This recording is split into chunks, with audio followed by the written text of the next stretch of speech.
네, 시청자 여러분 안녕하십니까? 신통방통 윤태윤입니다. 자, 오늘 오전부터 들어온 속보 먼저 전해드리겠습니다. 검찰이 대선 자금 의혹, 민주당 당사를 압수수색 시도했다는 소식이 전해지고 있습니다. 자, 오늘 오전 7시쯤 여의도 당사를 압수수색 시도했고 현재 한준호 의원의 SNS를 통해서 확인한 결과 압수수색을 시도하고 있다. 그리고 출근 인력에 섞여서 8시 전에 기습적으로 8층에 올라왔다라고 얘기를 하고 있습니다. 지난 19일 압수수색 시도 이후 실패한 이후 지금 닷새 만에 재시도를 하고 있는 상황입니다. 자, 관련된 내용들은 저희가 본격적으로 토크를 하면서 이야기를 하면서 다뤄보도록 하겠습니다. 자, 신문 보겠습니다. 먼저 조선일보 1면입니다. 지난해 9월 유동규 전 본부장이 검찰의 압수수색을 받았던 것 기억하시죠? 당시 유 전 본부장은 압수수색 직전에 자신의 휴대전화를 창 밖으로 던졌습니다. 증거인멸을 시도한 겁니다. 그때 증거인멸을 시킨 사람이 바로 정진상 실장이었다고 유 전 본부장이 검찰에 진술한 것으로 전해지고 있습니다. 그리고 압수수색 직후에 유 전 본부장은 병원에 입원을 시도했다가 실패한 적이 있는데요.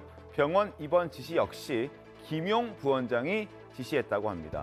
김 부원장은 입원을 지시하면서 당시 이정수 서울중앙지검장과 다 이야기가 된 것이다 이렇게 얘기를 하면서 유 전 본부장에게 이야기를 했다라고 합니다. 그러나 이정수 전 지검장은 그때도 지금도 정진상, 김용, 유동규와는 일면식이 없고 병원 입원을 이야기한 적도 없다라는 입장을 밝혔습니다. 과연 누구의 말이 진실일지 잠시 후에 전문가들과 이야기해 보겠습니다. 다음 조선일보 10면입니다. 자, 지난 주말 광화문 일대가 아수라장이 됐었습니다. 이재명 대표와 민주당은 검찰이 조작 수사를 하고 있다며 모든 의혹을 부인하고 있는 이런 상황에서 여야의 지지자들도 거리로 나와서 서로 다른 주장을 쏟아냈습니다. 때문에 지난 주말 광화문 광장에는 이재명을 구속하라는 국민의힘 지지자들과 윤석열 대통령의 퇴진을 요구하는 민주당 지지자들이 맞불 집회를 열었습니다. 자, 다음 신문은 중앙일보 14면입니다. 자, 이런 가운데 대통령실은 새로운 상징체계 디자인을 공개했습니다. 용산 대통령실 청사에 덕치와 태평성대를 상징하는 봉황, 그리고 국가이자 국민을 상징하는 무궁화를 조화롭게 배치를 했습니다. 자, 월요일 시통방통 광고 후에 시작하겠습니다. 잠시만 기다려주십시오. 네, 월요일 시통방통 시작하겠습니다. 속보부터 바로 전해드리죠. 앞서 오프닝 때도 말씀을 드렸는데 지금 현재 이 시각 여의도 민주당사에서는 검찰이 5일 만에 다시 민주연구원에 대한 압수수색을 재시도하고 있습니다. 오전 7시쯤 여의도 민주당사의 서울중앙지검에서 압수수색을 시도했고 그리고 출근 인력에 섞여서 8층에 기습적으로 올라왔다라는 게 한준호 의원의 SNS를 통해서 지금 확인이 되고 있는 상황입니다. 다만 지금 현재 8층에 있는 민주연구원 김용 부원장의 사무실을 압수수색 시도하고 있는지, 압수수색 실행하고 있는지에 대해서는 아직 확인이 좀 필요한 그런 상황입니다. 다만 지금까지는 적어도 검찰이 이번에는 물러서지 않고 강하게 압수수색을 마무리하지 않을까 하는 생각도 드는 그런 상황인데요. 일단은 김남국 의원에 따르면 민주당의 그 당사를 임대해서 지금 독립된 법인인 민주연구원이 7층과 8층을 임차해서 사용을 하고 있다고 합니다. 그리고 8층에 김용 부원장의 사무실이 있기 때문에 검찰은 이곳에서 압수수색을 시도하고 있고 아마 현재 상황은 대치를 하고 있는 것 같습니다. 당사에는 일단 검찰이 들어가 있는 것은 한준호 의원의 SNS를 통해서도 확인이 됐고 저희 취재 기자를 통해서도 확인이 됐지만 안에서 압수수색이 시작됐는지에 대해서는 아직 확인이 안 되고 있는 상황입니다. 이 부분은 조금 더 지켜봐야 할 것 같다는 생각이 들고요. 그리고 김용 부원장의 아마 변호인도 입회를 해야 압수수색이 진행된다라고 저희는 상식적으로 알고 있기 때문에 그 부분에 대해서도 확인이 좀 필요할 것 같습니다. 일단 다시 한번 말씀드리지만 검찰이 민주당사에 진입을 한 상태 그리고 지난 19일에 압수수색 시도했다가 실패한 이후에 5일 만에 민주연구원의 민주당 의원의 표현에 빌리면 기습적으로 출근 인력들과 함께 올라와서 8층에서 대치를 하고 있는 것 같습니다. 최승 교수님, 네. 이번에는 검찰이 좀 강한 의지를 갖고 있지 않을까 싶은데요. 그래서 시간대도 보니까 이렇게 이른 시간대를 택해서 네. 압수수색을 해서 어쨌든 지금 물론 그 김용 부원장의 사무실이 공유 오피스 형태이긴 하지만 어쨌든 김용 부원장이 상근이었기 때문에 쓰던 컴퓨터가 있을 것이다라고 판단해서 네. 아마 거기에 적시된 영장에 적시된 대로 아마 그걸 지금 확보하기 위해서 이제 하는 것 같은데 저는 그렇습니다. 민주당이 이제 이렇게 지금 어쨌든 김용 부원장 그다음에 유동규 씨의 진술로 인해서 사건이 조금 실체적 진실에 접근해가는 상황에서 무조건 아니다고 방어막을 칠 것이 아니라 오히려 협조를 하면서 네. 여기 대해서 시시비비를 가리는 게 오히려 저는 전략적으로 옳지 않은가 싶은데 이렇게까지 검찰의 압수수색에 대해서 끝까지 거부하는 건 검찰이 또 나중에 여기에 대해서 정당한 공무집행 방해를 했다는 이유로 다시 또 그 범죄를 또 청구할 수 있기 때문에 이런 점에 대해서는 좀 민주당이 한번 고민을 해봐야 되지 않을까 싶어요. 일단 지난 19일에 압수수색했을 때도 민주당에서는 김용 부원장이 출근한 지 며칠 되지 않았고 그리고 시간으로 따져도 3시간밖에 되지 않는다.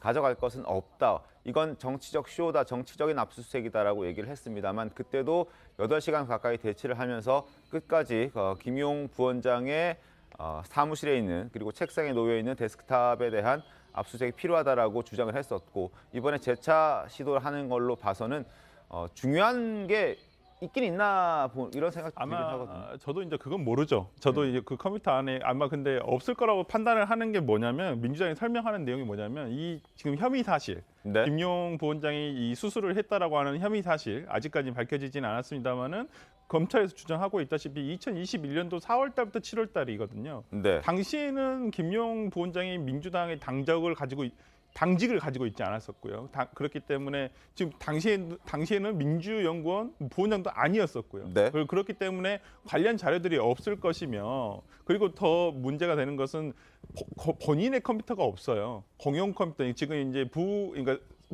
부원장이 한 10여 명 되는데 그걸 네. 나눠가지고 3명 정도 같이 쓰는 컴퓨터가 있다라고 하니까 일단 뭐 압수수색을 지금 현재까지 아마 제가 봤을 때는 통상적인 절차에 의하면 지금 문 앞에서 아마 대기를 하고 있을 것 같습니다. 네. 보통 이제 변호인이 와서 참여를 해서 입회하에 같이 이제 압수수색을 하게 되는데 네. 이제 어느 범위까지 하게 될 것인지 그리고 이것을 민주당에서 그냥 허용할 것인지 좀 지켜봐야 될 것 같습니다. 아직 민주당 의원들이 지금 현장 화면인데요. 아마 이게 조금 전 상황입니다. 아마 기자들도 검찰이 기자들에게 압수수색한다라고 알리고 시작하진 않기 때문에 아마 추후에 압수수색 시도가 되고 민주당에 진입한 이후에 아마 기자들이 확인을 한 것 같은데 그래서 경찰들이 지금 바리케이트를 쳐져 있는 상태고 그 앞으로 기자들이 지금 모여 있습니다.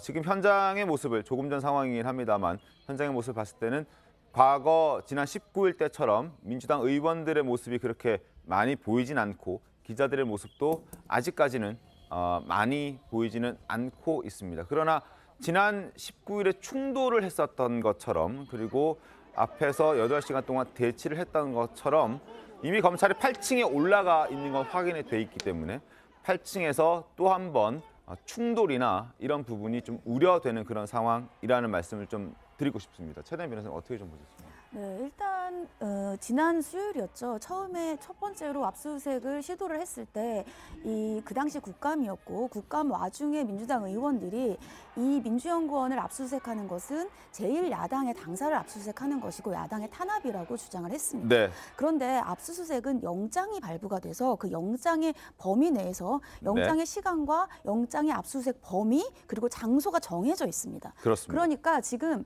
김용 부원장이 사용했던 그 사무실에 있는 컴퓨터와 관련된 것들을 지금 압수수색을 하겠다는 거예요. 네. 압수수색을 할 때에는 기본적으로 세 군데를 하는데 첫 번째는 자택, 그리고 사무실, 그리고 차량입니다. 네. 이 세 가지를 기본적으로 하게 되어 있는데 만약에 사무실이 3시간을 근무를 했건 하루를 근무를 했건 1시간을 근무를 했건 본인이 쓰던 컴퓨터가 있는 거잖아요. 네. 거기를 제대로 압수수색을 하지 않는다면 그것이야말로 오히려 검찰이 자신의 직무를 유기하는 것이라고 볼 수 있기 때문에 네.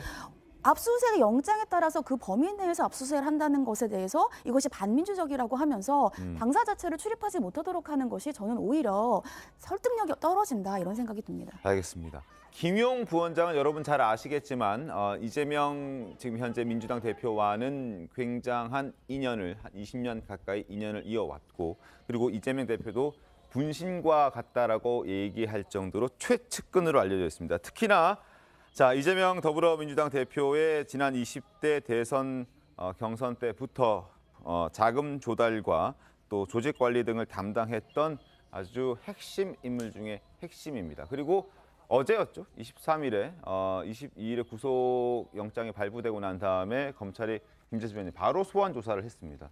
그 조사한 과정에서 뭔가 새로운 내용이 나왔을 수도 있는 건 아닙니까? 오늘 바로 그 압수수색을 긴급적으로 제시도 한다는 것은? 일단 그 처음에 압수수색을 했을 때 민주당 의원들이 말하자면 이제 민주당사 앞을 지켜가면서 네. 검찰의 압수수색을 못하게 그렇게 했었던 사례가 있었기 때문에 아마 그런 추가적인 조치들이 아마 있었을 것 같고 주말 내 아마 고강도의 조사들이 있지 않았을까라고 생각이 됩니다. 그렇습니다. 예, 저는 이제 그런 판단 하에 또 추가적인 압수수색이 들어갔다라고 생각이 되고 네.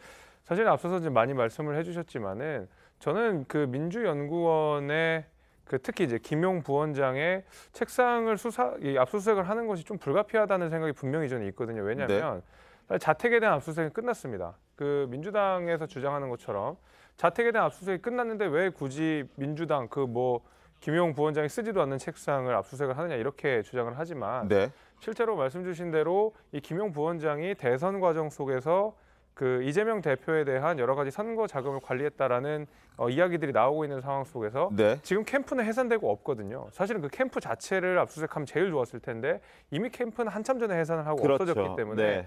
그럼 직무 연관성이 가장 높은 곳이 어디냐 찾다 보면 그럼 그쪽일 가능성이 있다라고 해서 검찰이 사실상 그 절차를 밟아가면서 압수수색이 진행한 것이었거든요. 네. 그리고 말씀드린 대로 민주연구원 내에서도 특히 그 김용 부원장에 대한 책상에 대한 압수수색이 집중을 이루어지는 것이지 네. 민주당이 주장하는 것처럼 뭐 민주당사 전체에 대한 압수수색이 이루어지는 것은 전혀 아니거든요. 그런 의미에서 오히려 민주당사 자체를 출입하지 못하게 하고 네. 이것을 정치적 탄압이라고 규정함으로써 모든 의원들이 나와서 이렇게 결계를 하는 것이 오히려 정치적으로 대응하는 것이 아닌가라는 생각도 듭니다. 알겠습니다. 검찰이 법원으로부터 발부받은 영장, 구속 그 압수수색 영장을 다시 재집행하기 위해서는 일주일 안에 집행을 해야 합니다. 그래서 아마 7일 이전인 오늘 이제 수요일이 되면 7일이 딱 되는 거죠. 그런데 공교롭게도 아까 제가 말씀드렸듯이 어제 김용 부원장을 검찰이 소환 조사해서 고강도 조사를 했습니다.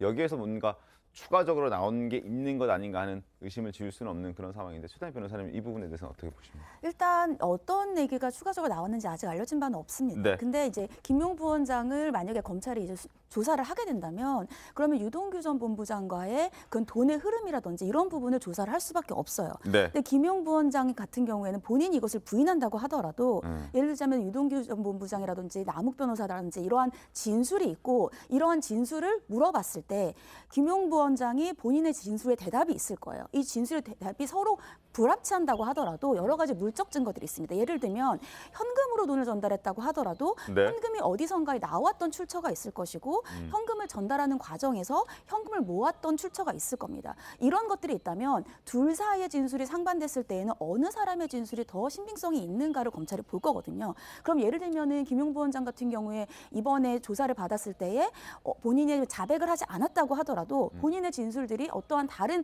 물적 증거나 인적 증거들과 배치됐을 때에는 오히려 네. 김용 부원장의 그러한 진술들이 예를 들면은 부적절하다거나 신뢰성이 떨어진다고 볼 수 있고 그러면은 이제 증거인멸이라든지 이런 우려가 발생할 수가 있어요. 그러니까 압수수색 영장에 따라서 더욱더 압수수색의 필요성이 발생할 수가 있겠죠. 그러니까 그런 부분들이 생겼을 수도 있습니다. 알겠습니다.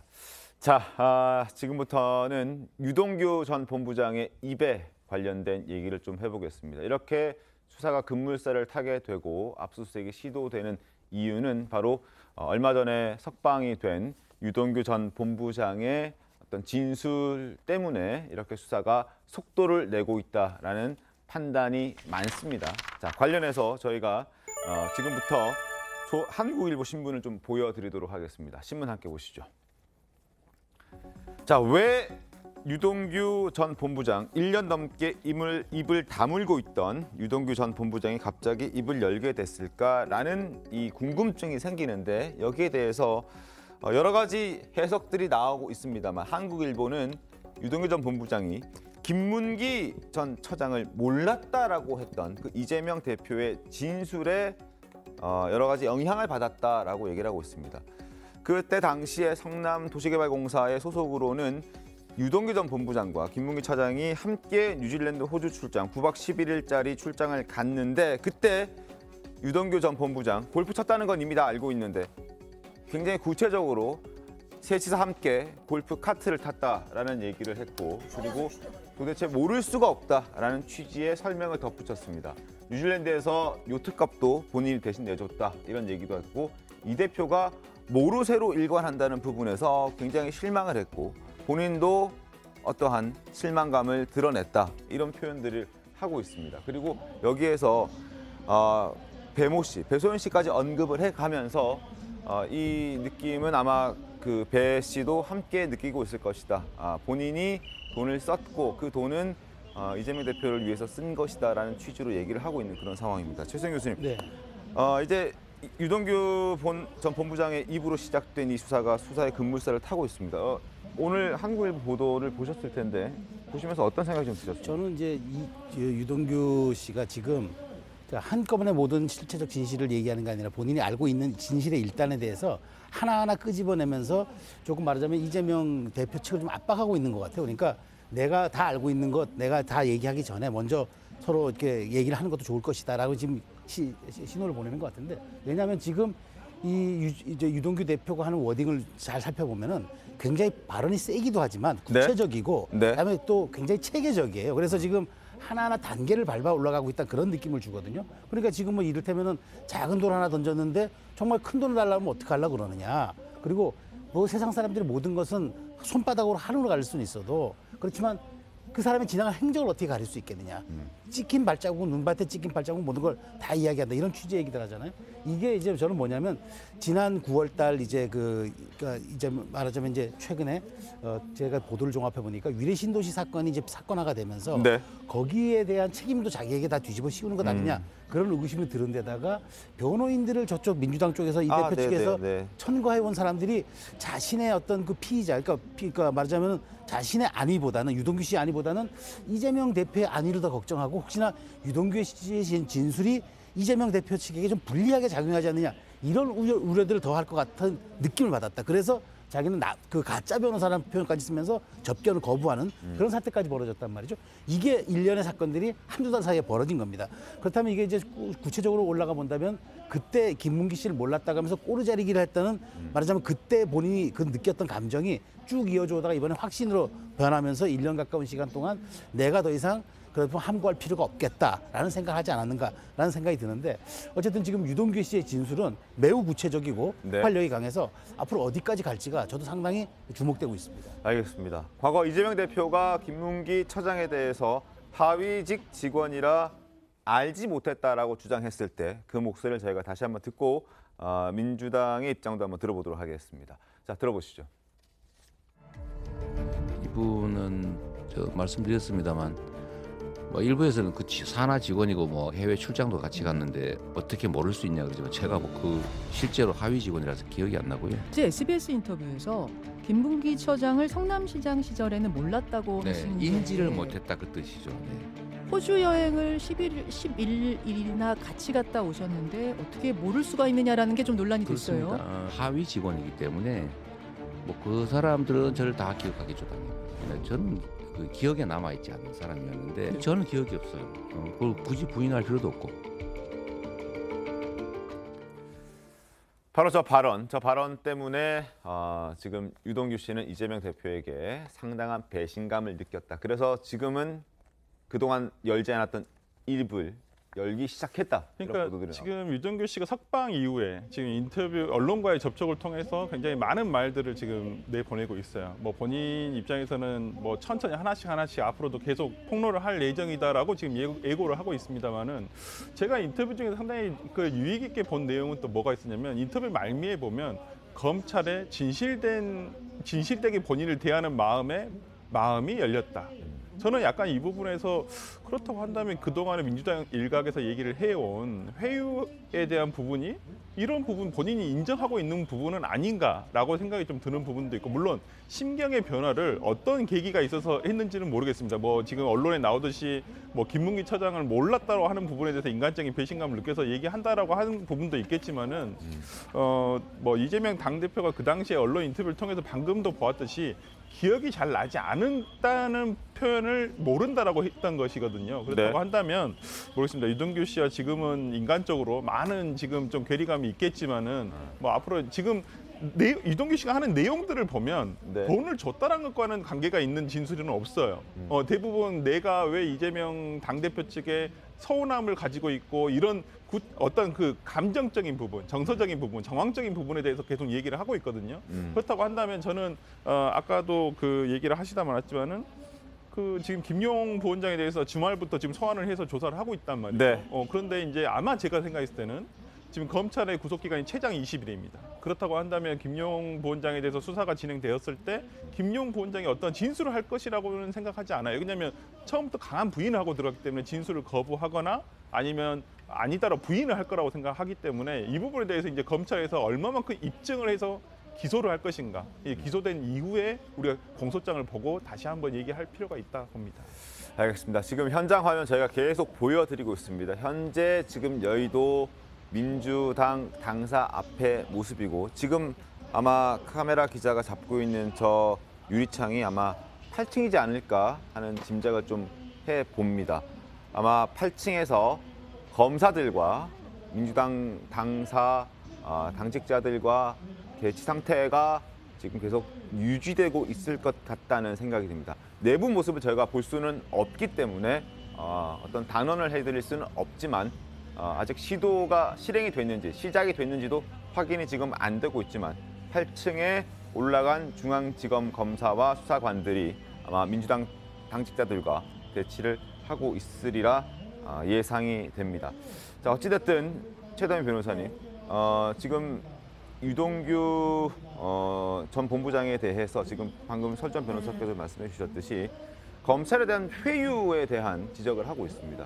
반대로 지금 오늘 조선일보를 보면 민주당에서 조금 전 최수영 교수도 언급해 주셨지만 민주당에서 유동규 전 본부장을 대리하기 위한 변호인이 아니라 유동규 전 본부장을 감시하기 위한 대리인을 억지로 선임해서 그것 때문에 오히려 민주당이 회유하려 했던 것이다라는 주장들도 있거든요. 어떤 말이 더 진실에 가깝다고 보십니까? 일단 이 민주당 쪽에서는 유동규 전 본부장이 회유를 당했다. 검찰로부터 이렇게 얘기를 했고 이제 설 변호사님이 방금 그 근거로 얘기한 것이 유동규 전 본부장의 이제 인터뷰 내용 중에서 검찰이 굉장히 인간적으로 대해줬다인데 네. 그 앞에 다른 내용이 있습니다. 뭐냐하면 우리나라 검찰이 이렇게 수사를 잘하는 줄 몰랐다예요. 그 얘기는 상당히 많은 증거를 가지고 유동규 전 본부장에게 증거를 들이밀면서 조사를 했다라는 것이죠. 잠시만요. 최다민 변호사님 말씀 중에 죄송합니다. 저희가 그 이야기는 잠시 뒤에 또 다시 이어서 여쭤보겠고요. 지금 박성준 대변인과 노웅래 의원 등이 지금 현재 현장에 나왔습니다. 목소리 한번 들어보겠습니다.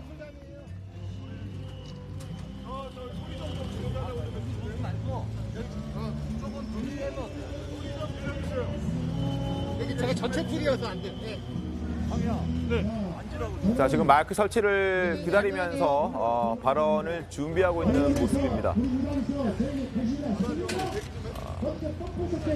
양분한 법률위원장도 보이고요. 물려.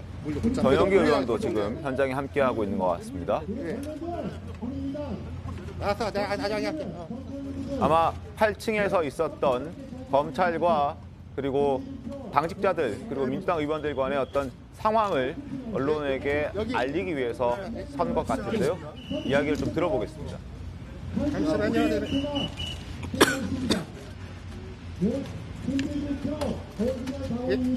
시작하겠습니다. 우리 민당은 역사상 초유의 사태로 침탈당했습니다. 오전 8시 45분쯤 검찰, 즉 검사 17명이 검사 등 17명이 민주당 내 8층 민주연구를 기습적으로 들어왔습니다. 민주당사를 들어오면서 정상적으로 압수수색을 나왔다고 고지하지 않았고 신분을 밝히지 않은 채 출근하는 직원들 틈에 끼어서 기습적으로 민주연구원 부원장실까지 진입했습니다. 과연 검찰이 법 집행기관으로서 정상적인 행태인지 묻지 않을 수 없습니다. 우리 민주당이 침탈당했습니다. 검찰의 압수수색은 정치적 쇼입니다. 압수수색은 김용의 혐의 사실과 민주연구원 8층은 아무런 관계가 없습니다. 김용이 갖다 놓은 물건이 없습니다. 국정감사가 진행 중이고 대통령이 내일 시정연설을 앞두고 있는데 이러한 검찰의 압수수색은 엄연한 야당의 정치 탄압입니다. 이상입니다. 그 관련 진행 사항들은 저희가 다시 한번 지속적으로 브리핑을 계속 해드리도록 하겠습니다. 이상입니다. 네, 지금 들으신 그대로입니다. 짤막하게 질문을 받지 않고 지금 현재 8층에서 벌어지고 있는 상황에 대한 입장, 이런 것들을 박성준 대변인의 입을 통해서 확인을 할 수 있었는데, 역사상 초유의 사태, 민주당은 침탈당했다. 그리고 검사를 포함해서 17명의 검찰 관계자들이 기습적으로 민주당사에 들어왔다. 그 기습적으로 들어왔다라고 하는 그 근거로는 신분을 밝히지 않았고, 그리고 압수수색 고지를 하지 않았다라고 얘기를 합니다. 그리고 조금 전에 들으신 대로 부원장실까지 진입했다. 아마 부원장실 내에서 아마 책상을 가운데 두고 아마 대치를 하고 있지 않을까 하는 생각 해보고요. 정치적 쇼다. 김용 부원장의 물건은 없다. 그리고 시정연설을 언급하면서 내일 시정연설이 있는데 오늘 압수수색한다는 것은 정치적 쇼이자 정치적 탄압이다라고 얘기를 하고 있습니다. 최다인 변호사님, 네. 압수수색 고지하지 않고 신분 밝히지 않은 것은 문제가 될 소지는 없습니까? 저는 저 부분이 이제 좀 불명확하다고 얘기를 하고 싶습니다. 왜냐하면 물론 민주당의 주장입니다. 당사를 들어갈 때 압수수색에 관련된 고지를 안 했다는 거예요. 아까 말씀드렸지만 압수수색의 영장에는 장소가 정해져 있습니다. 그게 네. 8층에 있는 김용 부원장의 사무실이에요. 그러니까 그 부원장의 사무실에서 김용 부원장에 관련된 물품을 압수수색할 때 영장을 보여주고 고지를 하는 겁니다. 네. 그러니까 저 건물에서 1층에 들어갈 때 거기에서 1층에 있는 분에게 우리가 압수수색을 왔다라고 고지할 의무는 없는 거죠.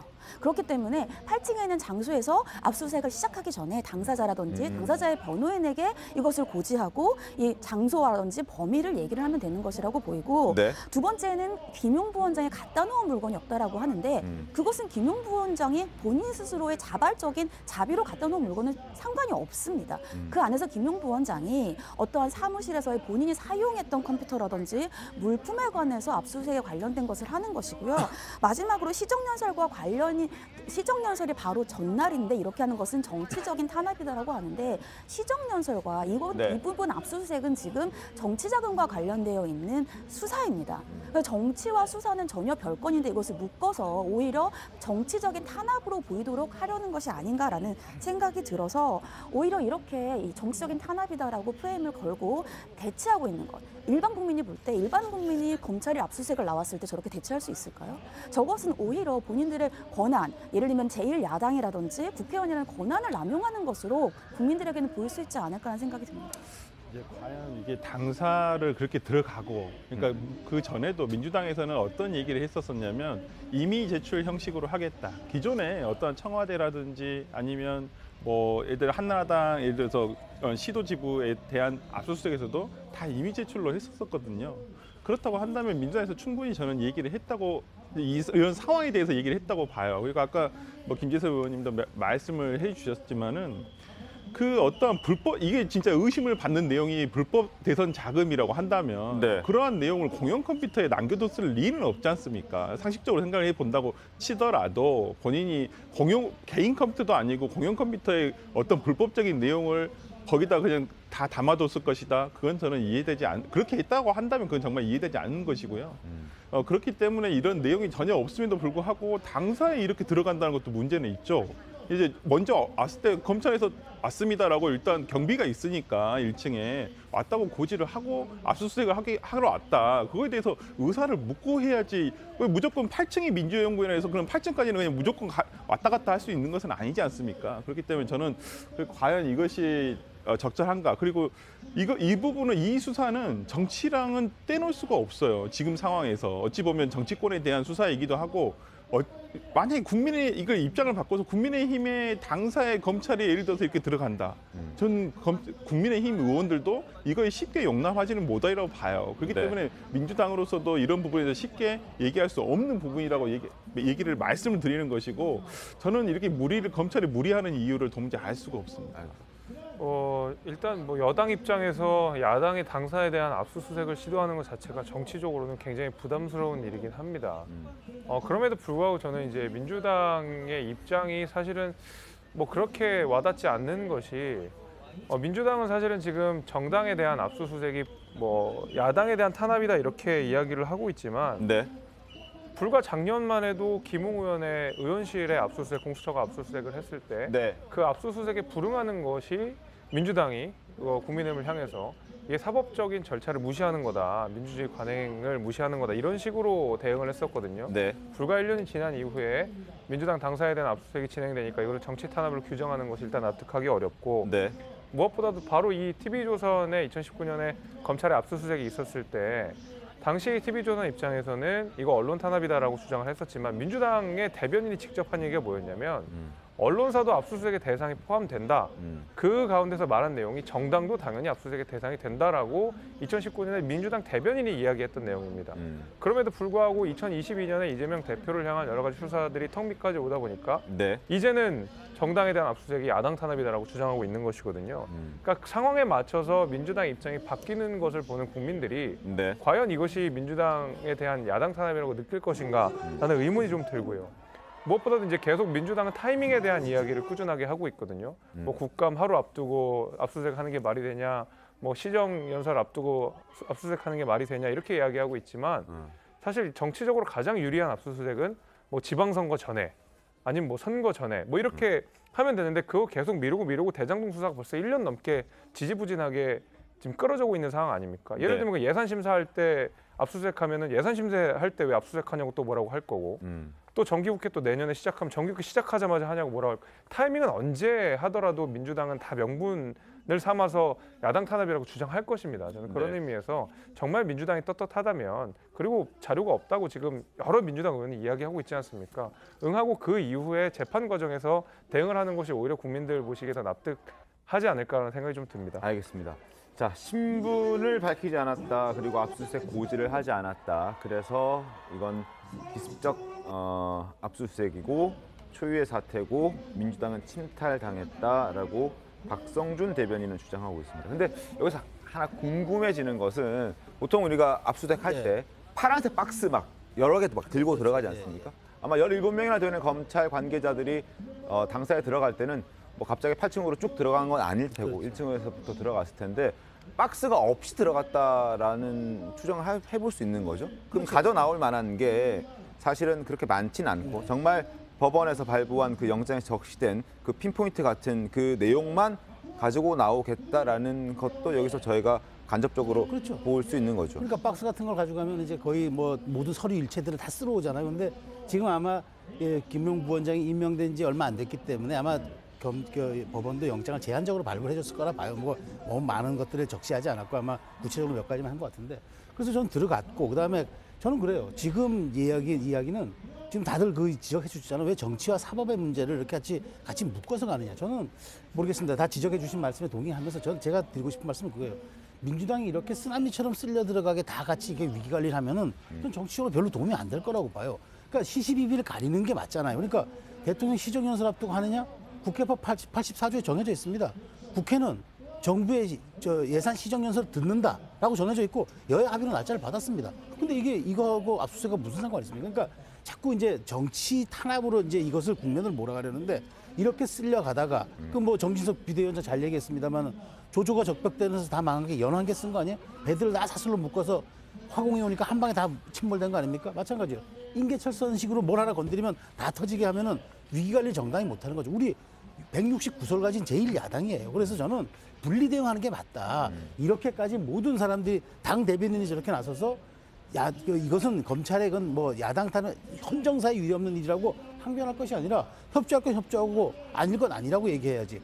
서해 공무원 피격 사건과 지금 대선 자금 수사는 명백히 달라요. 왜냐하면 그거는 정책과 판단의 문제일 수 있지만 이거는 대선 자금 불법 수수 의혹에 대한 문제입니다. 사안이라는 걸 이렇게 몰아서 대응한다는 거 저는 민주당의 전략적 판단이 굉장히 부재하다고 보고 있고요. 네. 그런 점에서 민주당이 이렇게 쓰나미처럼 쓸려가게 모든 사람들이 한 묶음으로 움직이는 거 저는 이거 다시 한번 고려해봐야 된다는 생각입니다. 알겠습니다. 그리고 시정연설 앞두고 정치 탄압하고 있다. 아마 내일로 예정되어 있는 시정연설에 민주당이 보이콧하지 않을까라는 전망이 좀 많았는데 그 부분에 대해서도 박성준 대변인이 뭔가 좀 간접적으로 확인시켜 준 것 아닌가 하는 생각이 듭니다.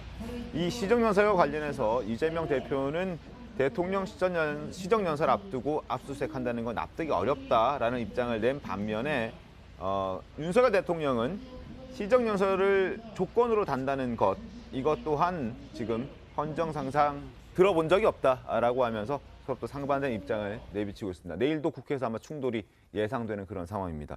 그리고 유동규 전 법무장에 저희가 입에 대해 집중하고 있는데 지금 김용 부원장과 정진상 실장이 증거인멸을 지시했다, 그리고 회유했다, 이런 얘기들을 검찰에 했다고 합니다.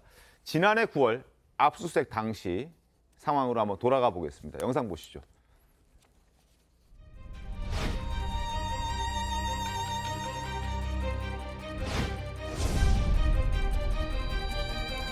핸드폰을 밖에 찍고 있대요. 안 가르쳐서 왔대. 핸드폰 전화가 안 가르쳐 잡혀있네요.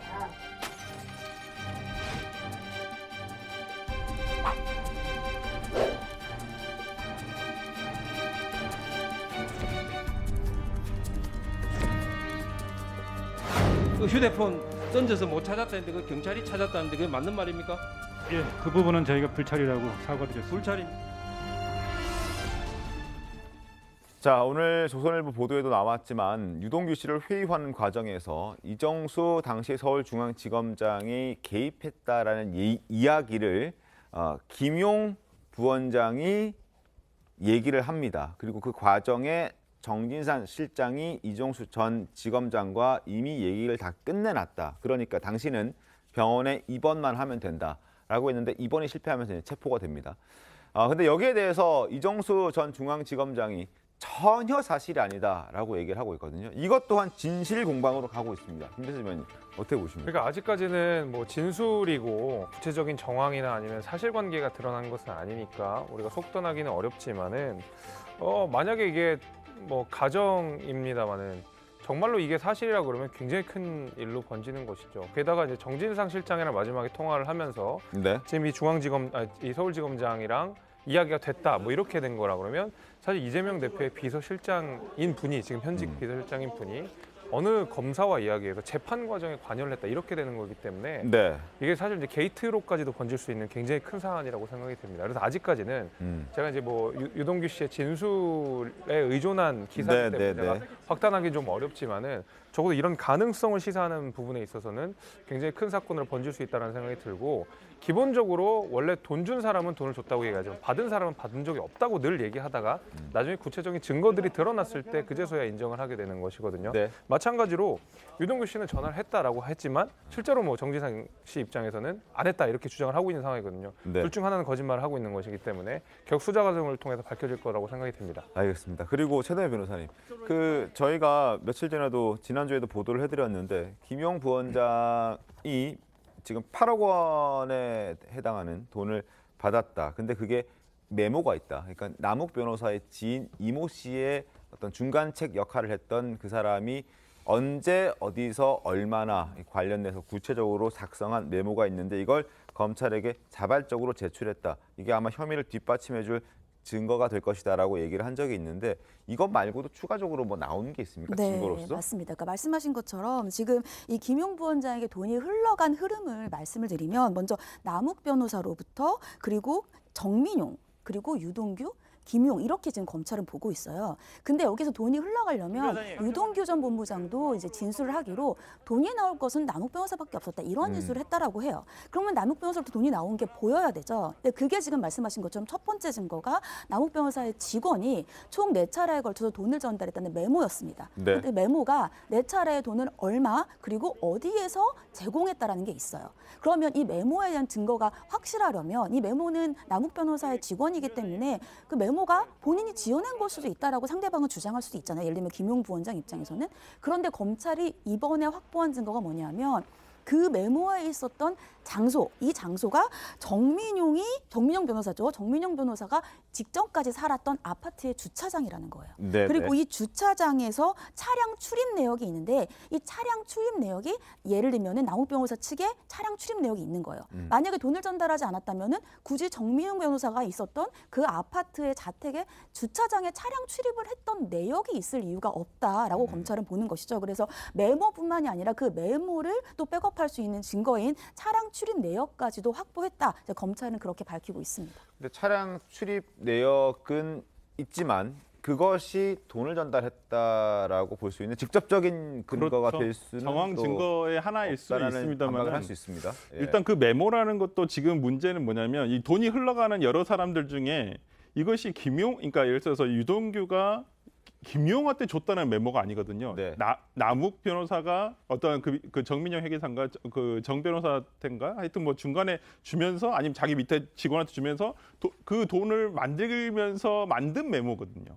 그러면 이 부분이 일단 뭐 김용 씨 입장에서는 제가 이제까지 보도된 내용 다른 정황 증거가 없다는 하에서는 메모의 신빙성이 약간 문제가 될 수도 있어요. 우리가 보통 메모와 장부는 좀 틀립니다. 일단 우리가 예를 들어서 장부 같은 경우에는 한 책자로 돼 있다거나 그런 경우에는 보통 이제 1년 계속 쓴다는 말이죠. 그러면 시간 조작의 순서, 그러니까 시간 어떠한 조작의 순서가 좀 뒤엉키기가 힘들다라고 볼 수가 있어요. 그렇지만은 단순히 이렇게 한 장짜리 메모 이런 것들은 어제 썼을 수도 있고 1년 전에 썼을 수도 있고 그것은 메모라는 것은 확실히 증거로서 어떤 신빙성을 가진다고 보기는 좀 힘들 수도 있다라고 생각이 들고요. 지금 이제 자동차 출입 기록 CCTV 같은 거 있는데 그렇다고 한다면 그 같은 시간대에 김용이 출입했다는 내용도 확보가 되어야 될 것입니다. 김용 씨의 차량에 있다든지. 물론 그 장소에서 한꺼번에 전달된 거라고 볼 수는 없기 때문에 네. 그게 그러니까 뭐 지금 필요한 문제는 모르겠습니다. 유동규까지 돈이 간 것은 뭐 본인들이 다 진술이 일치할 수도 있다고 봅니다. 근데 유동규에서 김용한테 돈이 갔는지에 대한 것은 아직은 뭐 보도가 되고 있지 않은 부분이 있어서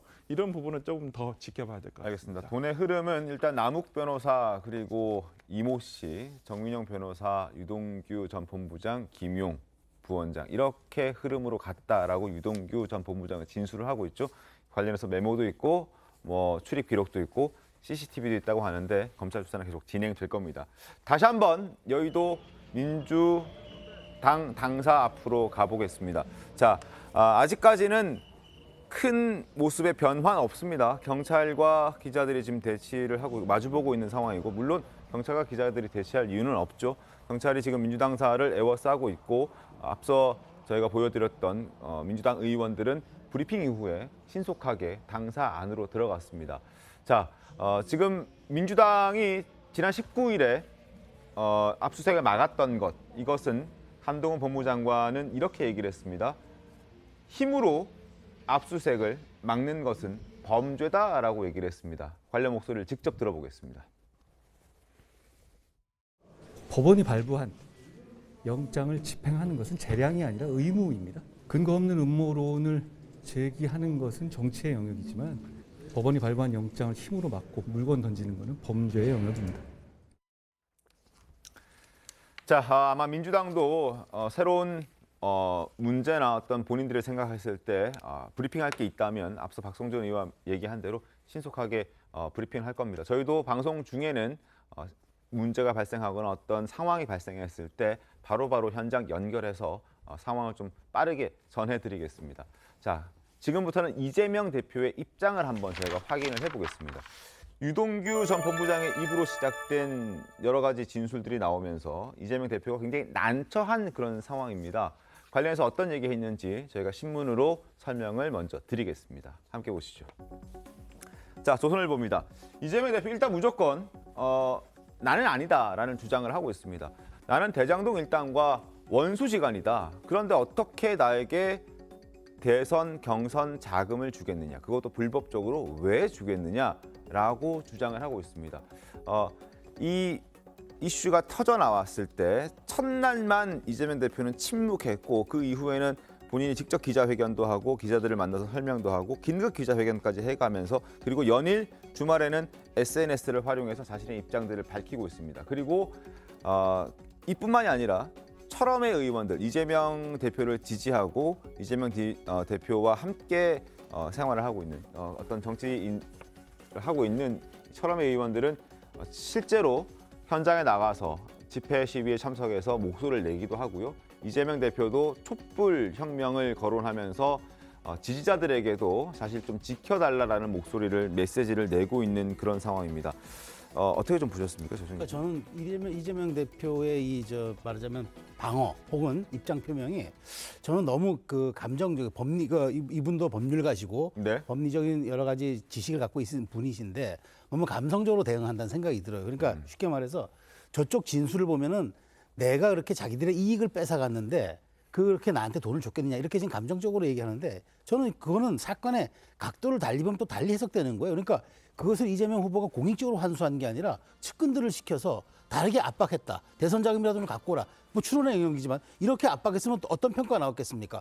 아니 이렇게 나쁜 사람들이 있나라고 또 얘기했을 거 아닙니까? 그러니까 저는 그것을 진실의 영역에서 아주 법리적으로 명쾌하게 논증을 해야지 그렇게 했던 사람들이 나한테 돈을 줬을 리가 있겠어요? 라고 반문하면서 유튜브를 통해서 지지자들에게 나는 이미 이제는 내가 내 마음대로 몸을 움직일 수 없는 상황이니 당신들이 나를 지켜달라라고 우회적인 메시지를 던지는 거는 공당의 대표로서 제1야당의 대표로서 지난 대선 후보로서 아주 유력했던 대선 후보 자격으로 저는 매우 이거는 그렇게 합당한 행위가 아니라고 생각합니다. 네. 오히려 진실의 영역과 법리의 영역에서 얘기를 해야지 그 사람들이 진술이 이러니까 나는 나한테 돈을 줬겠어요? 제가 조금 전에 말씀드렸지만 사건의 그러니까 말하자면 프레임을 달리해서 본다면은 이런 반응들은 그 사람 또 할 수가 있는 거예요. 그렇기 때문에 그런 쪽으로 이걸 몰아가는 것보다는 그래서 지금 뭐 갔다 오니까 유튜브 방송하기 직전에 또 화재 사고 현장을 다녀오면서 민생으로 얘기하는 것 같은데 정말 저는 민생을 얘기하려고 그러면 이 사건이 조기 종결되고 빨리 수사가 완결된 다음에 국회가 정상화하는 게 그게 저는 민생으로 가는 빠른 길이라고 생각합니다.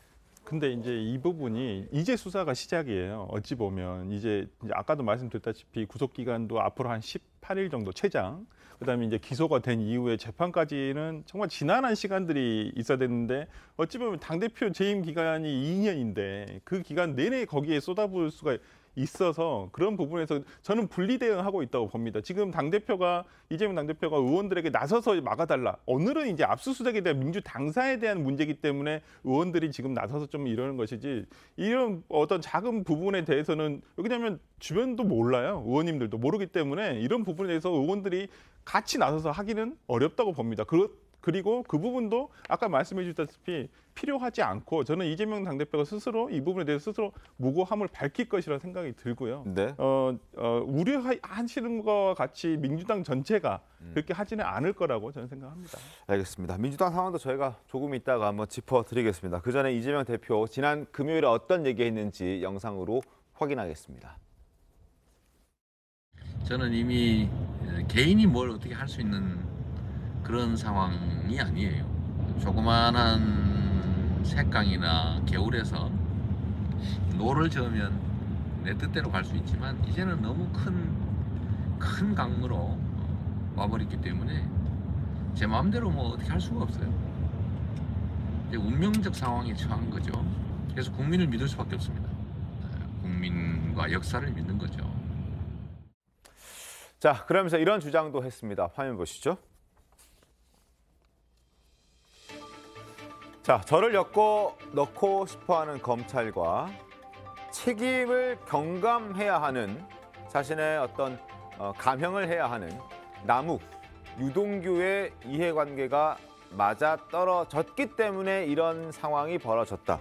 본인은 아무런 잘못이 없다라는 취지로 거듭 이야기를 하고 있습니다. 그러나 이 돈이 김용 부원장에게 넘어갔다라는 그 의혹이 있는 그 시점, 그리고 그때의 이재명 대표의 행보를 보면 다소 의심스러운 부분들이 꽤나 있습니다. 관련해서 신문 보겠습니다.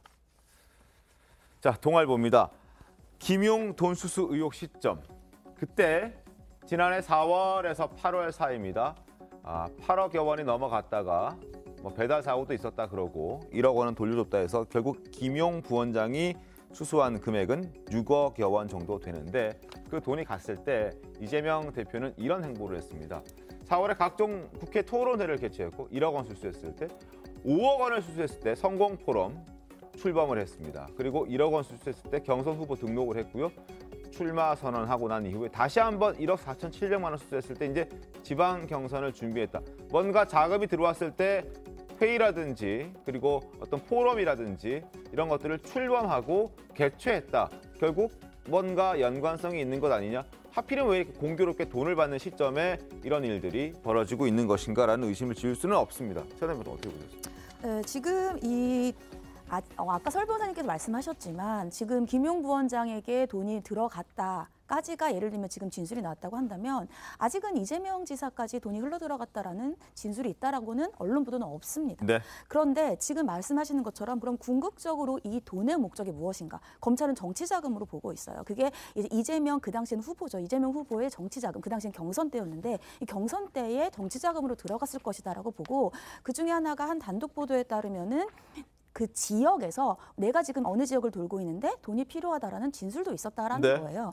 그러고 보시는 것처럼 지금 1억, 5억, 1억 4,700만 원을 수수했는데 그때마다 이재명 대표의 선거와 관련된 행보가 있었고 특히 가장 많은 돈인 5억 원을 수수했을 때가 5월인데 이게 성공 포럼 그러니까 이재명을 지지하는 의원들의 주축이 되고 선거 기간 내내 이재명 이 후보의 주축 그룹으로 활동했던 그러한 포럼이 있었던 곳이 출범을 했던 곳입니다. 그렇기 때문에 직접적으로 이재명 대표에게 돈이 흘러 들어갔다고까지 아직 검찰에 밝히고 있지는 않지만 이러한 행보와 돈을 수수했을 때의 기간을 본다면 정치 자금으로 사용됐을 가능성이 굉장히 높다 이렇게 판단을 할 수 있는 하나의 근거가 된다고 볼 수 있습니다. 그래서 검찰에서도 강하게 의심을 하고 있는 것 같습니다.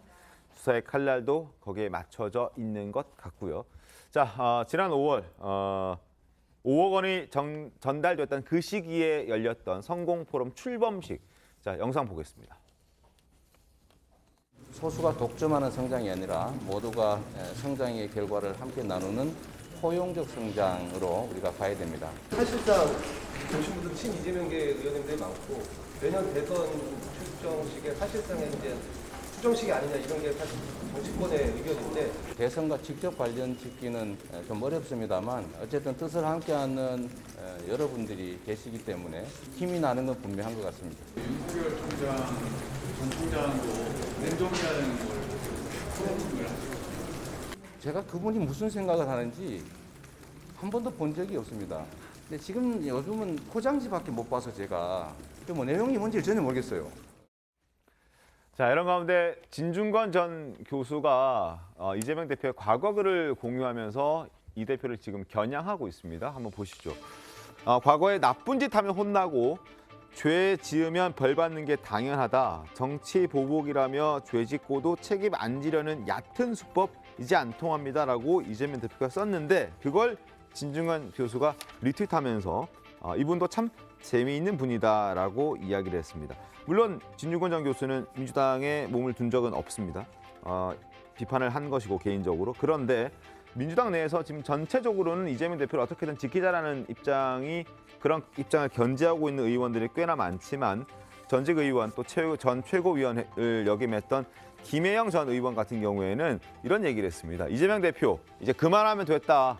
이제 역사의 무대에서 내려와 달라. 이런 얘기를 했습니다. 김재섭 의원님. 네. 이 정도면 일단 김혜영 전 최고가 봤을 때는 이재명 대표가 충분히 문제의 소지가 있다라고 지적을 한 거거든요. 아니 그 사법 리스크 저희가 정말 많은 이야기들을 했지만 이재명 대표와 민주당 사법 리스크가 없다라고 주장했지만 이런 게 사법 리스크 아니면 뭐겠습니까? 사실 이제 월요일에 지금 이 좋은 시간대에 이재명 대표의 수사에 관한 압수수색에 관한 내용들이 모든 언론을 도배하고 있는 상황 아니겠습니까? 모든 언론사 일면 역시도 이재명 대표에 대한 범죄 혐의 이런 것들이 다 불거지고 있는 상황 속에서 이재명 대표가 말하는 민생이라는 것이 전부 공허해져 버렸거든요. 민주당이 이야기하는 최근에 뭐 몇 대 과제 이런 것들 지금 기억하는 분들 거의 없을 거라고 생각합니다. 전부 이재명 대표에 대한 수사와 이재명 대표에 대한 혐의에 모든 국민들이 초미의 관심을 가지고 있는 상황. 이게 이제 사법 리스크가 아니면 뭐냐 이제 이 말씀을 드리는 것이고. 네. 그러다 보니까 이제 민주당 내에서도 이재명 대표에 대해 비판적인 시각을 갖고 있는 분들이 하나둘씩 목소리를 내시는 거라고 저는 생각이 그렇죠. 됩니다. 네. 얼마 전에 이제 이재명 대표에 대한 리더십의 평가에 있어서 몇몇 수도권 초재선 의원들이 그 리더십을 의심하는 듯한 발언들이 언론상에 보도된 적이 좀 있었는데 이제 그런 이후에 바로 그 전재수 의원이 이재명 대표에 대한 굉장히 쓴소리를 했고 네. 이어서 이제 김혜영 전 최고 역시도 이재명 대표 서른 의원도 그랬고요. 서른 의원도 그랬고요. 이제 김혜영 전 최고도 사실은 이재명 대표의 사퇴를 이야기하는 이런 것들을 이야기하고 있거든요. 그러니까 정말 민주당을 걱정하는 분들 몇 분들 가운데서는 이재명 대표가 계속 대표 체제로 있는 한 이런 방식의 전국들이 이어질 수밖에 없다. 이재명 대표가 당대표자를 있는 한 전부 수사 얘기로만 민주당을 덮을 수밖에 없다. 이런 위기의식들이 이제는 하나둘씩 드러나고 있는 거라고 저는 보고 있습니다. 알겠습니다. 이런 움직임 아직은 미미하지만 이 움직임들이 커질 수도 있기 때문에 당 지도부는 걱정을 하고 있습니다. 민주당 지도부의 목소리 한번 들어보겠습니다. 저희가 공당이긴 합니다만은 개별 의원이나 개별 정치인들의 입을 저희가 강제로 다 사전에 검열하거나 그걸 통제할 수는 없는 거 아니겠습니까? 개별 의원들이 본인의 어떤 그 입장에서 그런 이야기를 하는 것에 대해서 제가 뭐라고 다 일일이 거기서 이야기할 수 있겠습니까?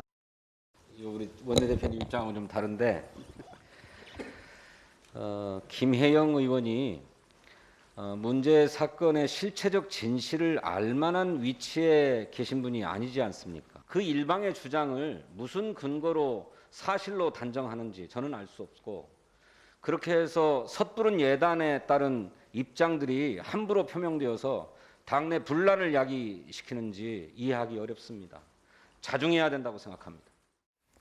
자, 지금은 미미합니다만 서른 의원 그리고 또 전재수 의원 그리고 또 김혜영 전 최고위원 그리고 몇몇 또 실명을 밝히진 않고 있지만 당 내에서는 걱정하는 목소리들이 꽤나 있습니다. 철저 변호사님, 이게 이제 움직임이 좀 더 커지고 수사가 더 진행돼서 뭔가 실체적 진실에 조금이라도 더 가까워지고 민주당에 불리한 이슈가 더 크게 부각이 된다면 민주당도 지금 이재명 대표 체제를 그대로 유지하기는 좀 힘들 수도 있지 않겠습니까? 지금까지는 저는 진성준 의원의 말도 어느 정도 일리가 있다고 보는 게 어찌 보면 아직은 수사 이직 초기 단계고 의혹 그다음에 이제 여러 보도로 계속 이제 쏟아 나오는 유동규 씨의 말뿐이거든요. 그런데 여기서 단정적으로 어떻게 해라 이렇게 김혜영 의원 같이 얘기하는 것은 너무 성급하다고 봐요. 어느 정도 예를 들어서 실체 진실이 드러난 다음에 얘기를 하더라도 그때 가서 예를 들어서 이재명 당대표에 대한 정치적 책임을 한다고 한다면 어느 정도의 실체 진실이 드러난다고 했었을 때는 그건 뭐 모든 의원들이 다 수긍하리라 봅니다. 그렇지만은 지금은 그럴 단계가 아님에도 불구하고 너무 앞서서 이런 얘기를 한다는 것은 오히려 민주당 내부에 예를 들어서 분열이 있다. 그러니까 한마디로 당원들의 이제까지 역사상 민주당 당대표로 가장 많은 지지를 얻고 탄생한 이재명 당대표에게 오히려 그런 적전 내분 형상을 보여준다는 것이 과연 당원들이 그것을 쉽게 이해할 수 있을 것인가 생각이 듭니다. 물론 설 변호사처럼 말씀하실 수 있겠으나 저는 지금 이 우려들이 매우 타당하다고 봐요. 왜냐하면은 지금 누가 실체적 진실합니까? 뭐 진성준은 실체적 진실합니까? 그런데도 불구하고 당이 모두가 여기에 대해서 일렬대오로 해가지고 여기에 대해서 방어막을 친다? 저는 그래가지고 다 쓸려가면 어떡합니까? 그러니까 지금 이런 건강한 목소리들이 나오면서 균열이 조금씩 생겨야 진실을 받아들일 틈도 생기는 거예요. 그래서 저는 2016년 그 박근혜 정부 탄핵 당시에 그때 최순실 사건의 국정농단에 약간 팩트들이 몇 개 드러나면서 그때 이제 새누리당이 균열이 나왔어요. 그래서 바른미래당으로 분화했단 말이죠. 그거 보면서 실제적 진실이 일단이 드러나니까 의원들은 동요하기 마련입니다. 그렇기 때문에 지금 여기에서 저는 그래서 너무 발걸음을 다 담궈놓으면 뺄 수가 없어요. 그 점을 제가 우려하는 거고 이런 이야기들은 지금 단일 대우의 목소리를 흐린다라고 얘기할 것이 아니라 조금 균열이 있어야 진실의 그런 문도 좀 열릴 수 있는 틈이 생기는 거 아니겠습니까? 저는 그렇게 측면에 이해하고 있습니다. 알겠습니다. 자, 여의도 현장 다시 한번 영상을 좀 보도록 하겠습니다. 지금 현재 여의도의 상황, 일단 민주당 의원들의 모습 여전히 보이지 않고 있습니다. 8층에 있는 걸로 지금 알려져 있습니다. 8층에 민주연구원 부원장실이 있는데 그곳은 지금 비워진 상태로 알려져 있고 그 옆에 노웅래 원장실에 민주당 의원들이 회의를 하고 있는 것으로 알려져 있고요. 그리고 검사를 포함해서 검찰 관계자들은 또 다른 방에서 현재 대기를 하고 있는 것 같습니다. 아마 뭔가 충돌을 하기보다는 서로 조금은 경계하면서 약간의 숨죽이는 모습을 보여주고 있는 것 같다는 생각도 드는데 다시 한번 말씀드립니다. 일단 여의도 현장의 모습을 좀 보여드렸고 지금 현재 국방위의 상황이 또 열리고 있는 상황입니다. 국회 국방위의 현장 모습도 잠깐 저희가 좀 볼 수 있으면 보도록 하겠습니다. 지금 보시는 것처럼 아마 민주당 의원들 아마 국감도 오늘 국감은 아마 보이콧하려는 것 같다는 생각이 드는 모습인데요. 국민의힘 의원들은 모습이 보이는 반면에 지금 민주당 의원들 화면의 왼편 모두 다 빈자리만 보이시죠? 빈자리가 아마 가득한 게 보이실 것 같은데 민주당 의원들이 앉아야 할 그 자리에 지금 오전 10시가 넘었지만 아마 모습이 보이고 있지 않는 걸로 봐서는 국감을 보이콧하려는 것 아닌가 하는 생각도 듭니다. 기재위도 마찬가지인데요. 지금 박대출 기재위원장이 얘기를 하고 있는데 회의가 아니고 회의 전에 그냥 안내 드리는 거니까 기록 안 하셔도 됩니다. 이거는 회의 공식 회의는 아닙니다. 네, 오늘 우리 기획재정위의 올해 국정감사 마지막 날입니다. 그런데 지금 민주당사에서 민주연구원에 대한 검찰의 압수수색, 2차 압수수색에 시도 중이고 아마 민주당이랑 협의를 하는 관계로 민주당이 지금 의원총회를 긴급으로 소집한 모양입니다. 지금 저희들 경우에는 지난 야당 시절에 민주당이 우리 의원총회를 할 때 민주당이 본회의에서 단독으로도 의결하고 그런 사례가 있었지만은 그래도 우린 저희 국민의힘 입장에서는 그래도 야당에 대한 그런 배려 차원에서 의원총회 하는 때까지는 저희가 좀 기다려야 되지 않나 이렇게 생각을 합니다. 그래서 박대출 의원의 위원장의 얘기를 들으신 대로 지금 민주당은 긴급 의원총회를 소집했습니다. 그래서 앞서 처음 보여드렸던 국방위 그리고 기재위 그리고 모든 이 시각 국회의 국감이 지금 제대로 열리지 않고 있습니다.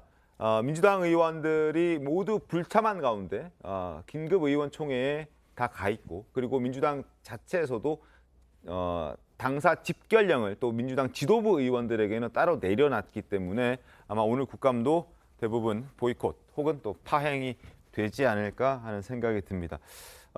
설재 변호사님, 지금 현재 민주당에서 어떤 내용을 좀 접하고 계신 것 같다는 생각도 드는데. 네네네. 8층 당사에서 지금 어떤 일들이 좀 벌어지고 지금 있습니까? 8층에 지금 이제 농내 연구원장실에서는 아마 지금 의원들이 모여서 지금 회의를 하고 있는 것 같습니다. 이걸 네. 어떻게 처리를 할 것인지, 이게 그러니까 압수수색에 어떻게 대응을 할 것인지. 아마 그 자리에 민주당 지도부 의원들이 아마 있을 있을 것으로 보이고요. 지금 아까 이제 보였다시피 박성준 의원이나 그 집행부가 지금 모여 있을 것으로 생각이 들고, 네. 그러면 한쪽 방에는 지금 검사와 검찰 관계자들이 지금 대기를 하고 있는 상황으로 알고 있고요. 지금 오늘 검찰에서는 당직자들이 예를 들어서 강제 물리력을 막으면 이 부분에서 공무집행 방해로 입건을 할 수도 있다라고 지금 예고를 하고 있는 상황이라서 체증하기 위한 어떤 카메라라든지 이런 부분도 다 준비가 돼 있는 것으로 지금 보입니다. 알겠습니다. 체증을 위한 카메라도 동원돼서 이거 일반적인 것 아닙니까? 어떻습니까? 네, 이게 꼭 예를 들면은 공무집행 방해를 위한 체증이라고 보기보다는 압수수색하기 위해서 정당한 절차를 통해서 압수수색을 했다는 것이 또 검찰도 본인들의 정당한 법 집행을 위한 증거가 필요하거든요. 그렇기 때문에 이러한 예를 들면 몸에 차고 있는 바디캠이나 이런 것들은 압수수색을 할 때에 적법한 절차에 따른 집행을 했다라는 것들을 위한 자료가 될 수도 있습니다.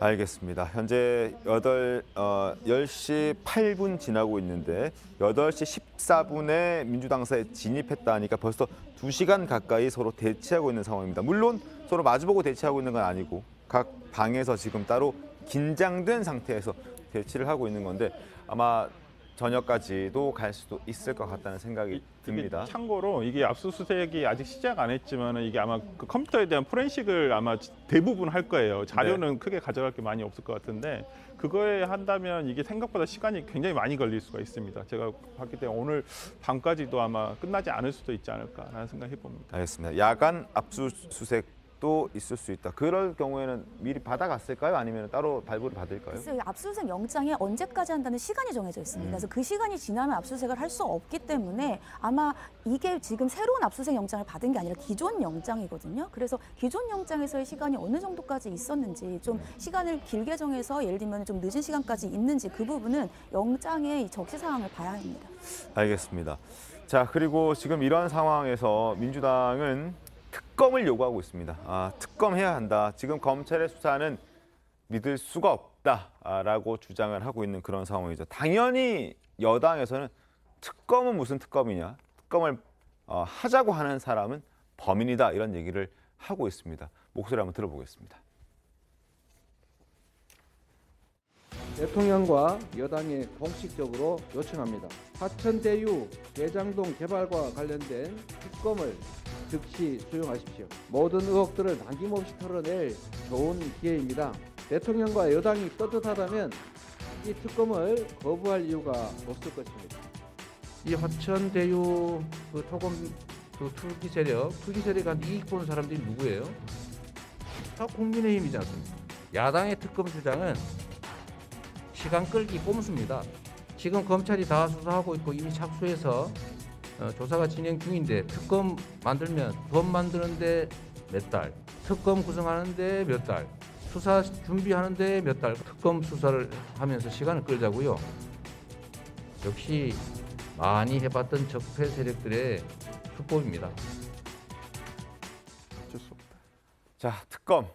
민주당에서는 특검을 하자, 국민의힘은 특검 안 된다. 대통령실에서는 그 여야가 알아서 해라. 이런 입장입니다. 하기 싫다는 그런 간접적인 입장 표명으로 해석이 될 수 있을 것 같은데, 자, 지금 국회 방통위 모습인데요. 아마 야당 탄압에 대해서 얘기를 좀 하는 것 같습니다. 잠깐 저희가 들어보도록 하죠. 막 발생했습니다.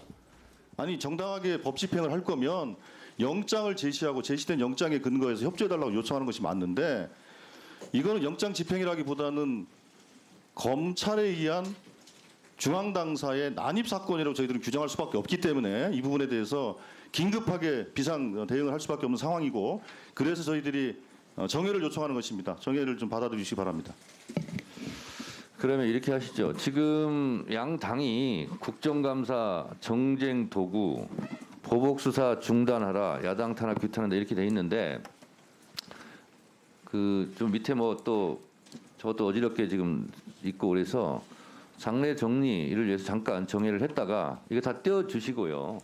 그리고 양당 간사 간에 오후에 일정도 좀 협의할 겸 잠깐 정회를 하도록 하겠습니다. 네네. 증인 불러서 이제 국정감사를 실시하는데 만약에 각호 사태가 전 국민적 관심사이고 입에 사적 서비스가 공적 서비스로 전환하는 그런.